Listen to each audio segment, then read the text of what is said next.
Hello, my name is Hunter, and today I'll be performing a single monologue for you from the play Brighton Beach Memoirs, written by Neil Simon. I'll be portraying the role of Eugene. Thank you.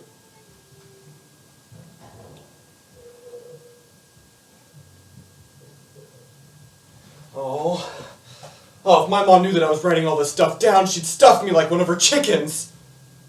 Oh, well, I guess I better explain what she meant by Aunt Blanche's situation. You see, her husband, my Uncle Dave, died 6 years ago from this thing. See, they never say that word, they always just whisper it. It was cancer. I think they're afraid that if they say it out loud, then God would just say, "Hey, I heard that! You said the dread disease, and for that I smite you with it!" I don't know. There's some things that adults just don't talk about. Take my grandfather, for example. He died from diphtheria.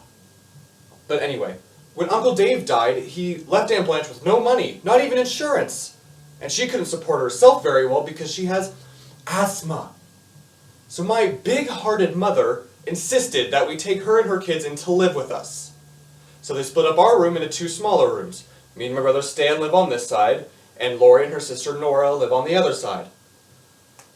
I think my father thought that it was only supposed to be temporary, but it's been about 3.5 years so far, and I think because of Aunt Blanche's situation, my father is developing some high blood pressure.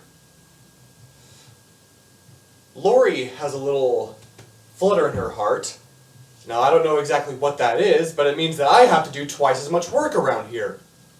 Boy, if I could just make the Yankees or something, I'd be in St. Petersburg this winter. Now, her sister Nora, I don't mind her too much. She's 16 and she isn't too bad.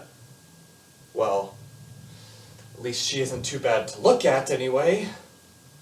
Well, to be absolutely honest, this is the first year I started noticing girls that weren't too bad to look at. Nora started developing about 8 months ago. Oh yes, I have the exact date written in my diary. It was July 17th. Is that weird? Thank you. Hello and welcome back to Hunter's Monologues.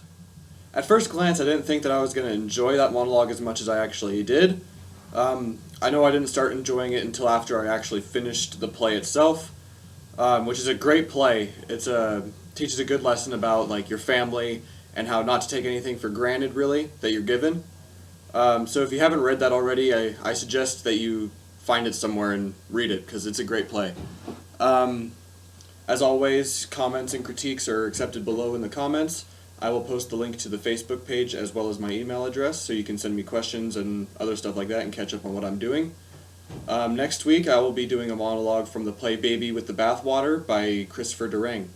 So that'll be a pretty good one. I saw a friend do the same monologue a couple of years ago for his competition, and he did really well with it. So I think I'm going to try and do it also. So have fun with that. I will see you guys next week.